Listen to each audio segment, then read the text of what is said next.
everybody, let's try that again. How are y'all? So we're still having issues with our camera, so we're gonna see how we can make this work. And we're just doing number ones and some ratio variants that we've got, and of course the all ins.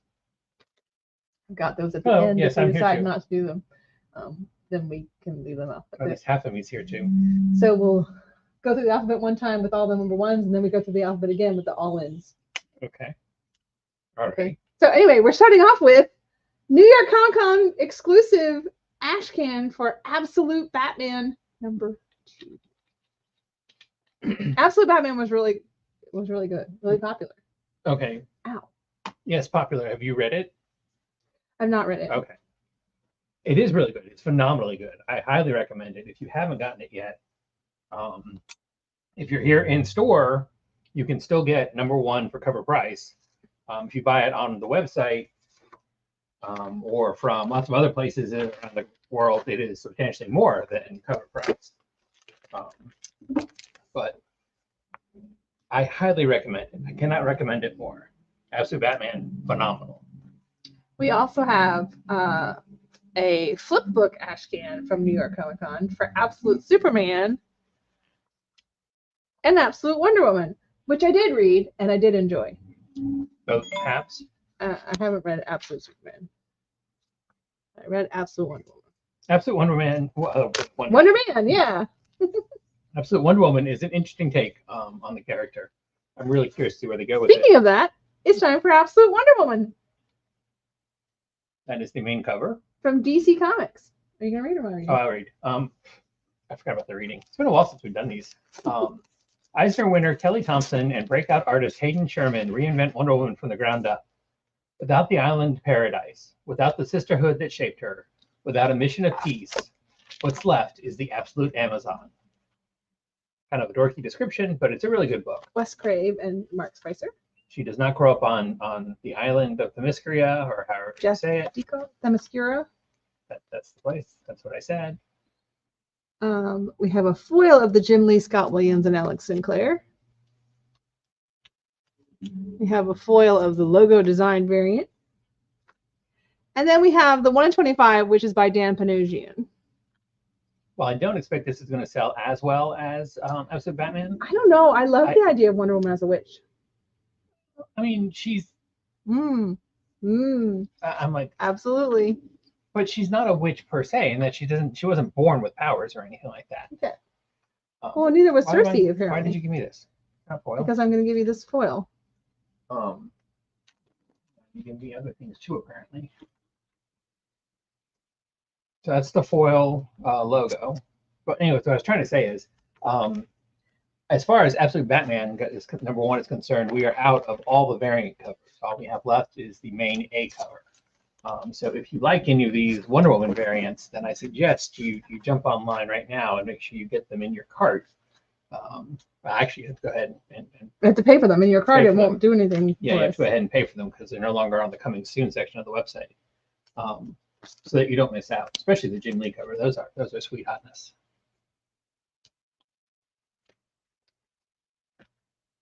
She's raised by Cersei. So yes, she's a witch. She does magic. I love it. I really liked it. I really liked the idea. It's really good. I enjoyed it. I'm really, like I said, I'm really curious to see where it goes. Alien Romulus. Following the theatrical release of the highly anticipated blockbuster Alien Romulus, Marvel Comics presents an all-new story revealing secrets of the film's legendary antagonists. How did the Xenomorphs find Rain, Andy, and their scavenger crew? Familiar faces lurk in the shadows, and this issue shines light on them all. Horror master Zach Thompson and rising star Daniel Pizzuto, Italian name, collaborate directly with the filmmakers for this must-have collector's item. And it's got a warning that it has explicit content. R-rated movie set only makes sense.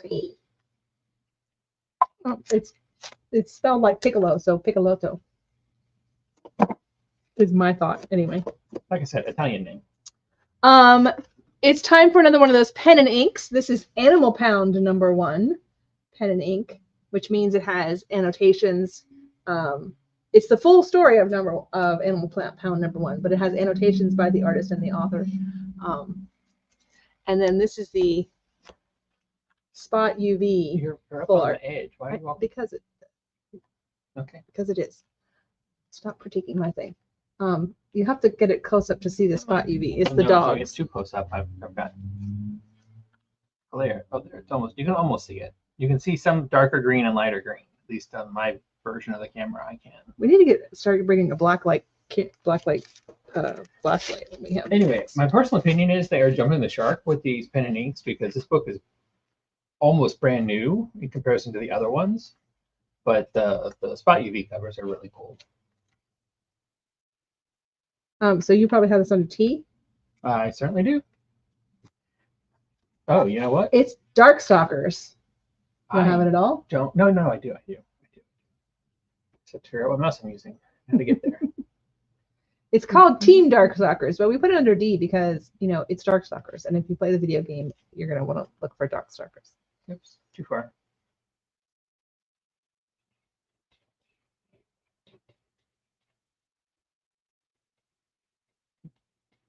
Still too far. There we go. The newly reborn Shadow Lady Jeddah threatens two worlds, uniting both the Night Warriors and the World Warriors to stand against her. BB Hood, Felicia, and Morrigan team up with Cammy, Rose, and Gil, and more to fight to save existence as they know it. This is a Robbie Rodriguez incentive variant. Nice looking cover. So if you are into the Darkstalkers, you know who those people are. Yeah, I knew I missed one. I missed that one. You missed what one? That one. I'll run downstairs and grab it in a second. We'll come back to it.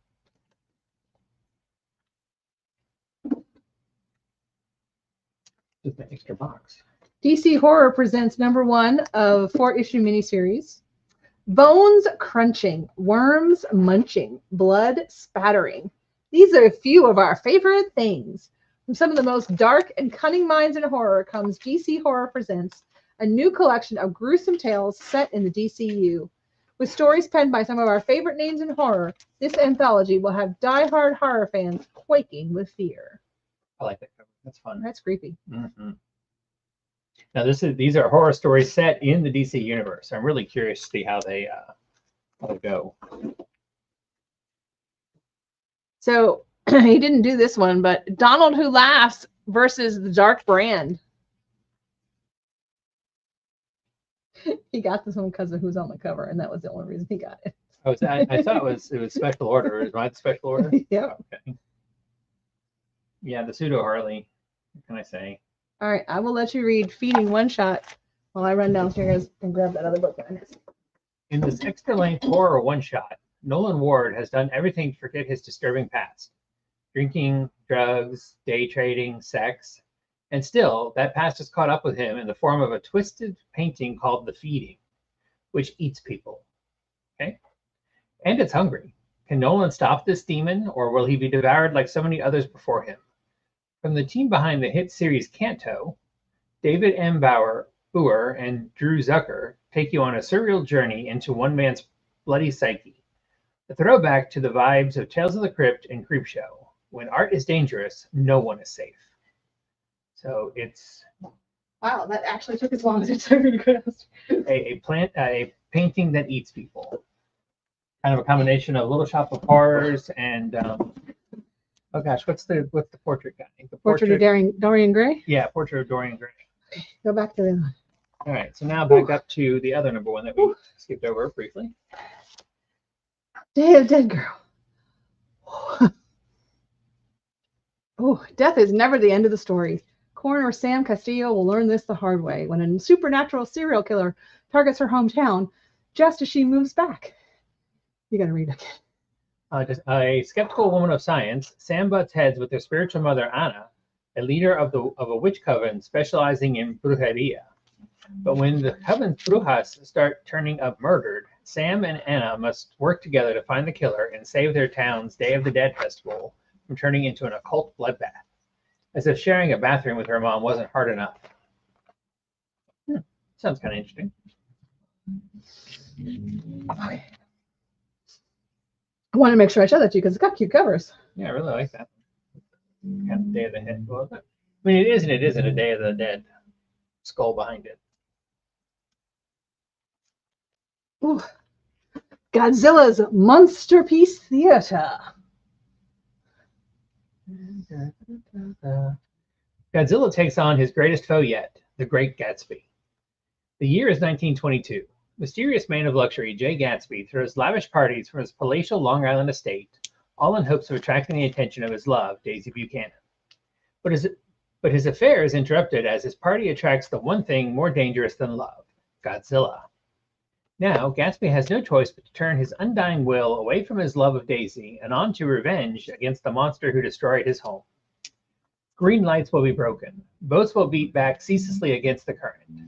Join Gatsby on the journey of a lifetime in 3 oversized issues as he combines forces with the greatest men of the 20th century to stop its greatest monster. I'm sorry. I have no interest in Godzilla comics. I mean, they sell really well, so I'm not, no shade on any of you who do. Not my thing. I'm really not a fan of any licensed comics. But Godzilla versus Great Gatsby. I cannot wait to read this. Cannot wait. All right, it's time for Green Lantern Dark #1 of a 7-issue series. This is an Elseworlds title.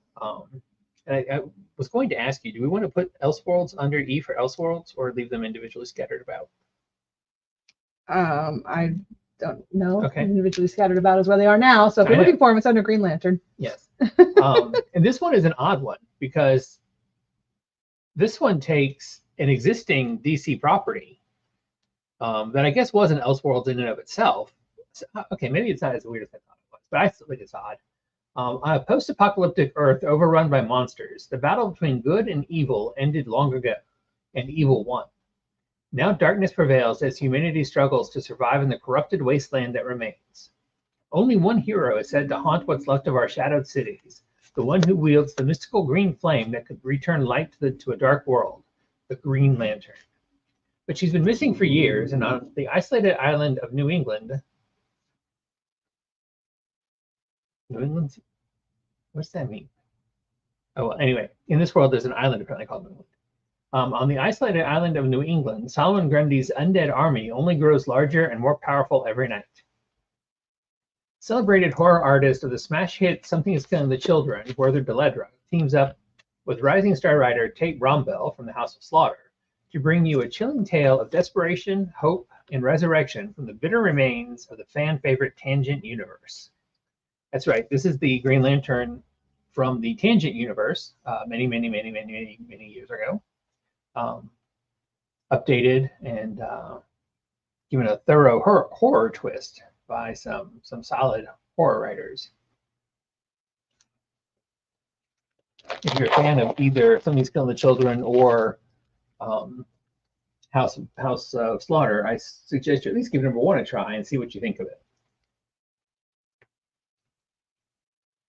The only thing that could be better is if it was by Tinian himself, but it's as close as you can get to that without actually being Tinian. Did you put this under Zenescope Presents or? I didn't put that under anything.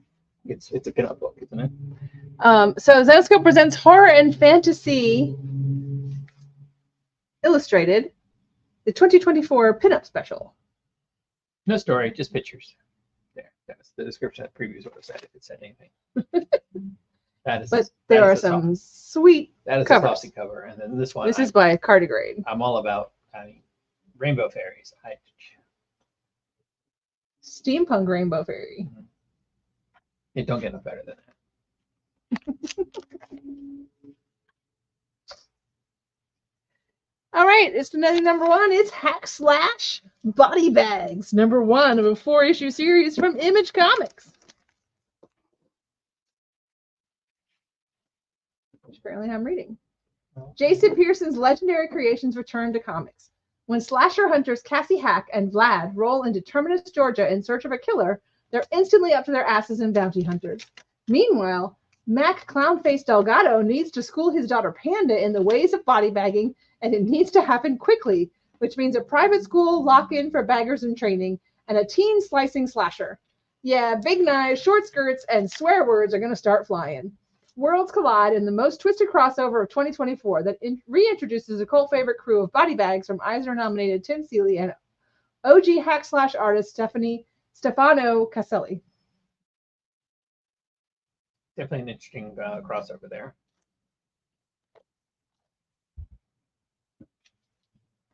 We have a facsimile. We changed his name to Hallman. Hallman. Hawkman number 4. Which is surprisingly and not indicated in any way, shape, or form on the cover, is the first appearance of Zatanna. Hence the facsimile treatment for it. Headless Horseman Halloween Annual from Dark Horse Comics. Like the urban legends and folklore frights of yore, the Headless Horseman is coming back to haunt you once more. Ignore the creaking footsteps, don't mind the whistling wind, pull your eyes away from the shifting shadows, and tiptoe through these spine-tingling stories. The Headless Horseman returns, and this year he's coming for you. Wow.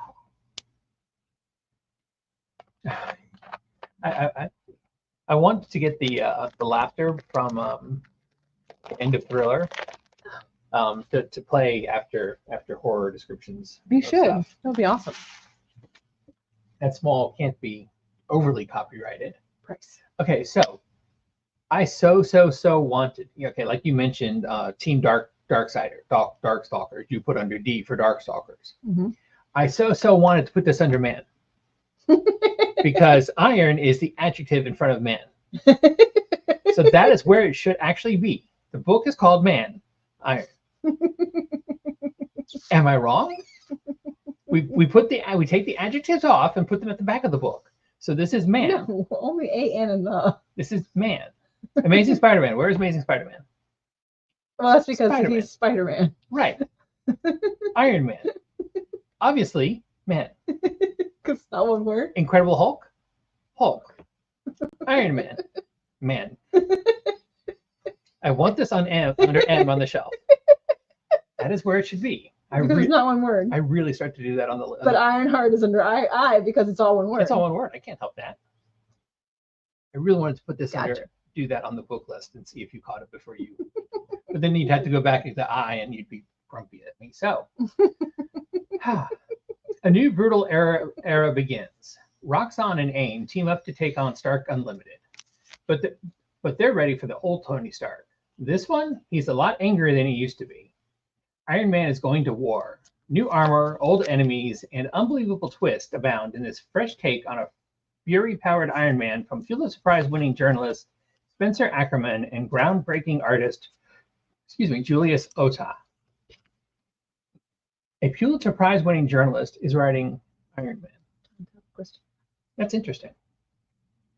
That is the negative space variant there. Thankfully, John Tyler Christopher knows how to do negative space and actually has negative space. They would all use him.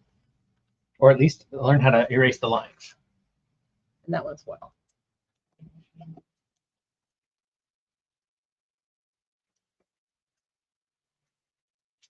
A couple of ratio variants for you.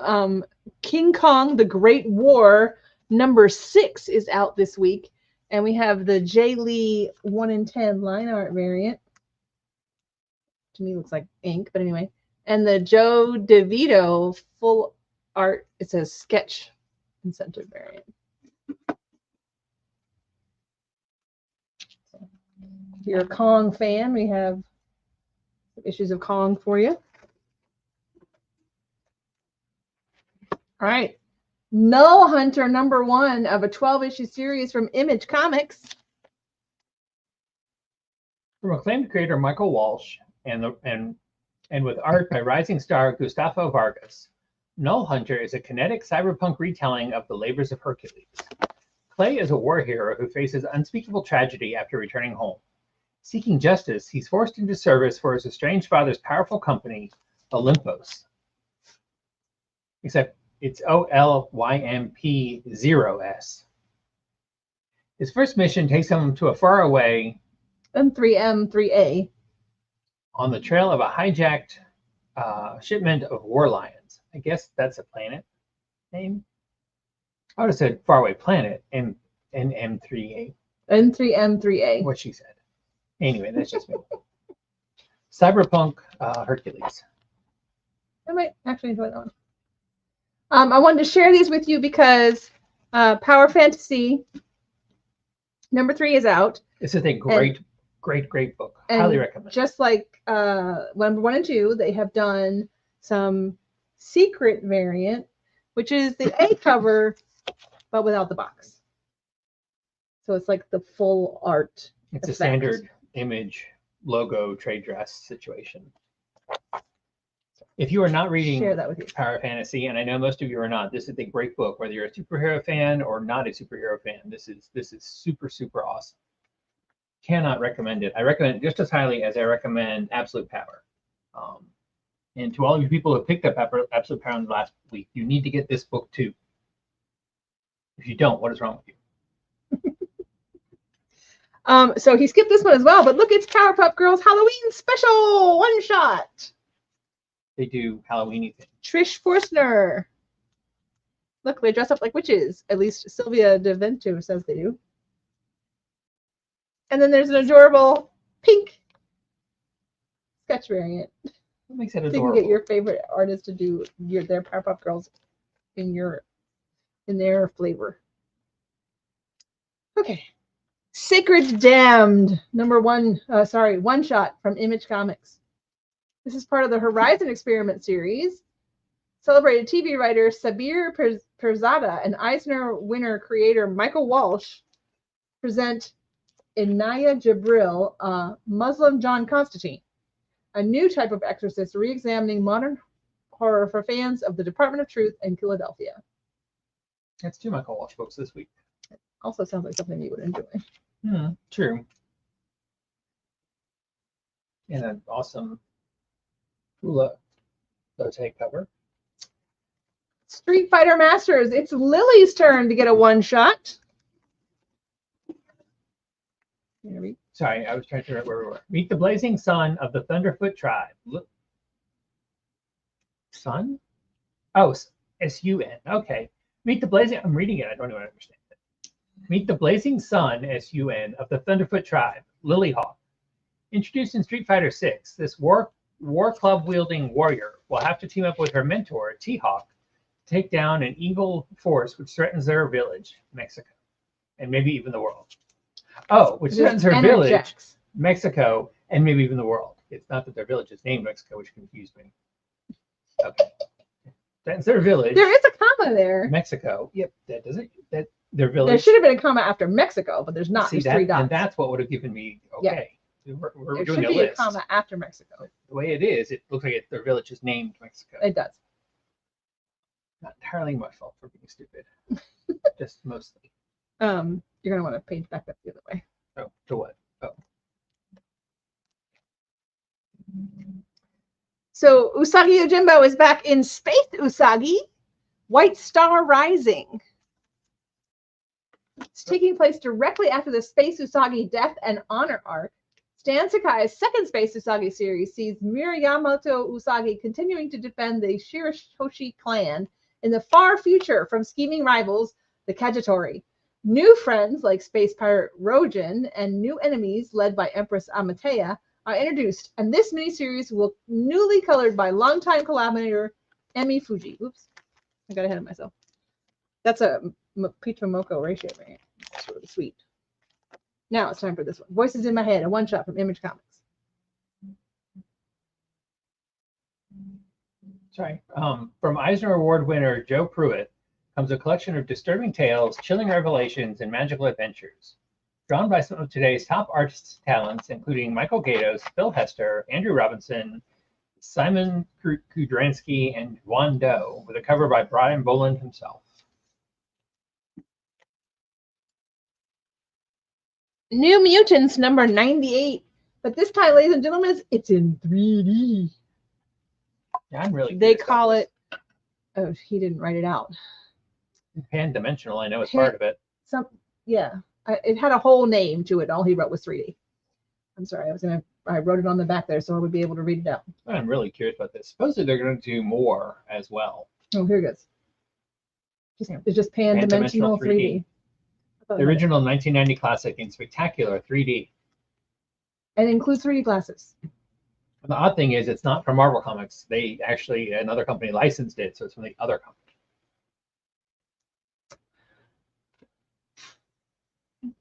The new Wolverine has a second printing for #1.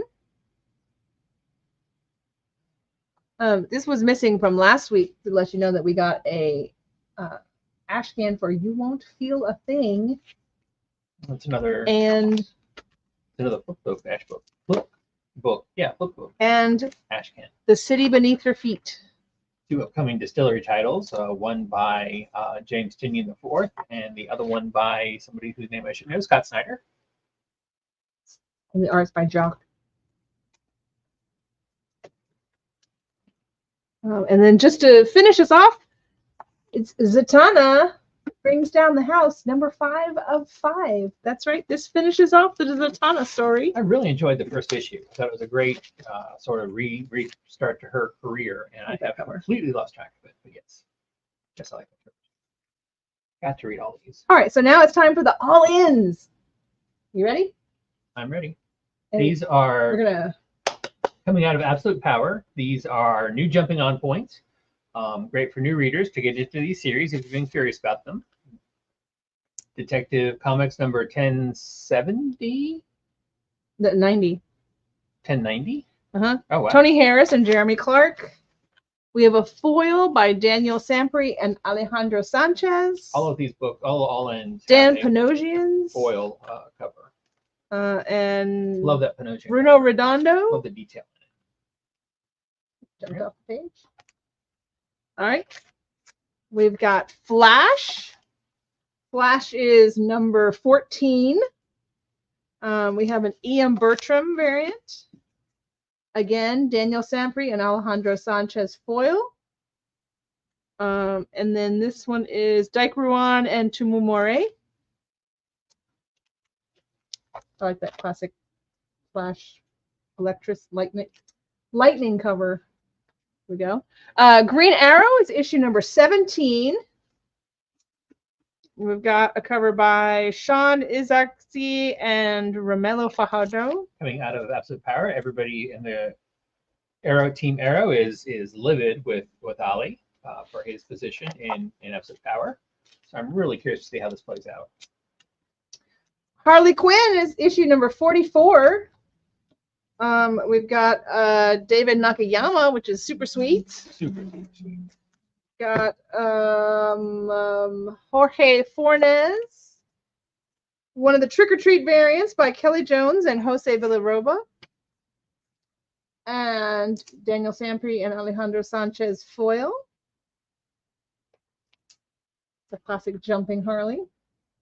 Nightwing is issue number 119. We've got a cover by Gleb Melnikov. The Trick or Treat by Kelly Jones and Jose Villarroba. Alejandro Sanchez, what did I say? Daniel Sampir and Alejandro Sanchez. And then Dan Panosian has done a variant cover. Again, a really nice Panosian cover. Nightwing, Feed the Birds. I love all the details Panosian's putting in his covers, Nightwing. Power Girl is on issue number 14. Got a cover by Simone DeMio. Cover by Miguel Mercado. I like that cover. It's The kind of foil. weird, but I like it.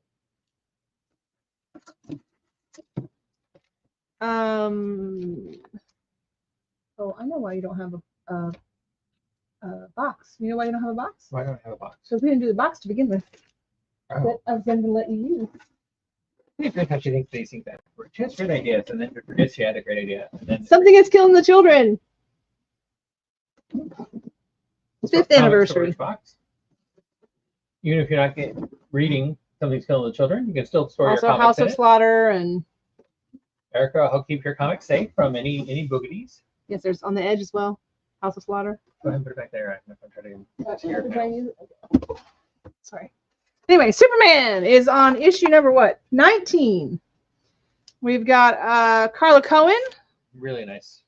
another Super Trick or Treat by Superwoman Kelly Jones variant. and Jose Rubia. Another Also, foil. Another Superwoman variant. Chris Somney and David Barron. Barron? Yeah, I can read. Simone DeMio. It's last week's. And we have a limited number of these, which I thought was interesting since we had the ashcan for it. This is the Zdarsky Comic News, and it says, James Tinian IV is frankly a little too successful in my opinion, and it looks like that's going to continue with his cool new distillery series, The City Beneath Her Feet, with the amazing Elsa Chantieri. Can I say her name? Chartier. There you go. Our voice done. An ultimate, absolute, and amazing, fantastic, spectacular, uncanny. WTF is up with all these adjectives. Like, can comics just chill out, please? Is it polybag? Yep. That's odd. I wonder why it's polybag. Kind of like. But Chip Zdarsky is also in it because it's his comic. Yes. It says it at the bottom. Kind of like Comic Shop News, but this is done solely by writer artist Chip Zdarsky. So please ask us if you'd like a copy. It's a tongue-in-cheek look at some book coming up from him and some of his creator friends, and I don't know, maybe we do an enemy or two, but I find that unlikely probably. I really enjoyed the first sampler issue, so I'm really looking forward to reading this one.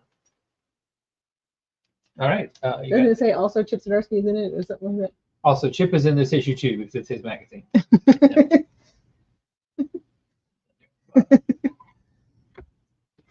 Blood Hunt. That's right.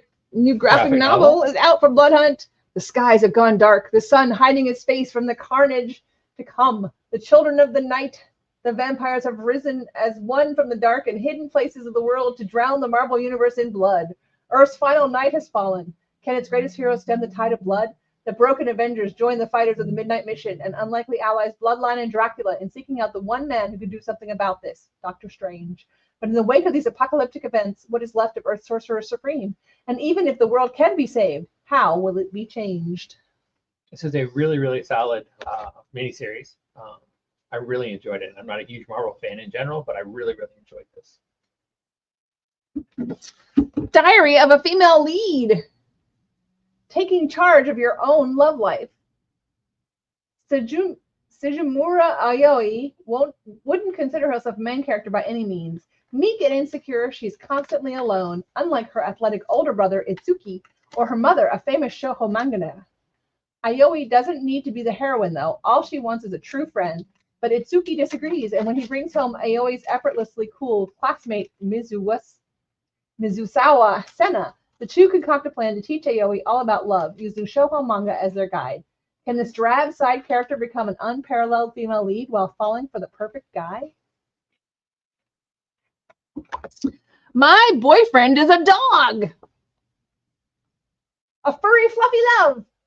Kentaro is a gruff and stoic dog man who can't help but wag his tail whenever he sees his boyfriend Inukai. Despite his stern exterior, he's an affectionate and doting boyfriend.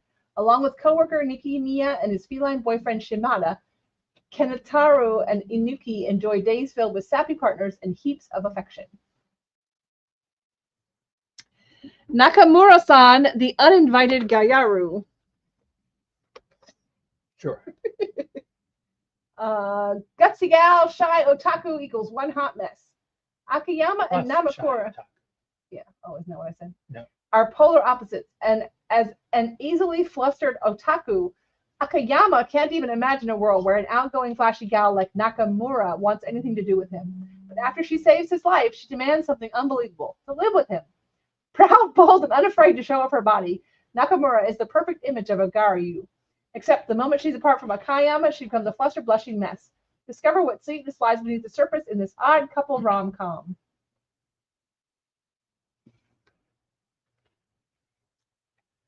Star Trek Lower Decks, warp your own way.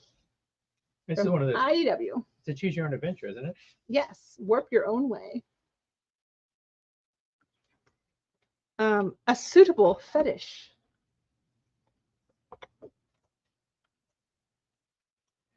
Shut up for a time that's anything but vanilla. Suit up for a time that's anything but vanilla. Sakamori Mui is, by all appearances, a prim and proper young lady with a respectable job in planning and development. There's no way she could be anything but vanilla and innocent, but when she's off the clock and behind closed doors, Miyu's got a taste for more sensual pleasures and fetishes. To her surprise, her business manager, Takedo Shiro, is also hiding his own secret fantasies behind his buttoned-up reputation. When the two match their desires, they make for one steamy office romance. Brown chicken, brown cow. It's good. Oh, really? And it's not wrapped because it is very well done, very tastefully. Oh, really? Not? Flowers in special places and everything. So you would say, what age would you give it? Teen. 12 and up? 16 and up? Maybe 16 and up. Three Musketeers. I don't need to explain that to you. You know what they are. Volume 1. Yeah, it's number 1. Zawa and the Belly of the Beast. Guys, this was such a good story. Very good story. This was such a good story. And so now it's all collected. It's from Boombox. If you didn't read Zawa, you probably want to read this book because it was really cute. The elusive guardian spirit Zawa is eternally trapped inside her mountain, a folk legend with only industrial sludge to eat and nothing to nourish her. The result is bitterness, paranoia, and an existence that no one would envy. But when two siblings from a nearby village, Bandit and Thatcher, help her escape, they'll quickly learn that the way to calm Zawa's heart is through a good meal shared with friends. It will take a lot more than that to truly set things right, however, with a corrupt mayor and his private army enraged at the prospect of Zawa being free.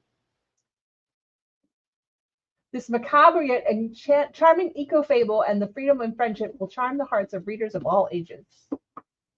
Okay, I wouldn't have really thought of it as an eco-fable, but it is, I guess. That's it. That's it. All right, so come tomorrow. Joetta and Hat will be here. Yeah, hopefully we'll be doing these videos. Well, hopefully shipping issues have gotten closer to being straightened out, and we'll start being able to get our books on time, and Joetta won't get sick or break anything else, and we can do these videos going on. He said it out loud and did not knock on wood. So if I get sick, it is not my fault. I am not made of wood. I am not Pinocchio. That head of yours is, I think it is. Anyway, so come out and see them tomorrow. Pick up Absolute Wonder Woman #1. I'm smiling. That Absolute Wonder Woman is the buy #1 get #2 book of the week, right? Okay. So anyway, come out tomorrow. Enjoy your books. All that stuff. I won't be here. Don't worry about that.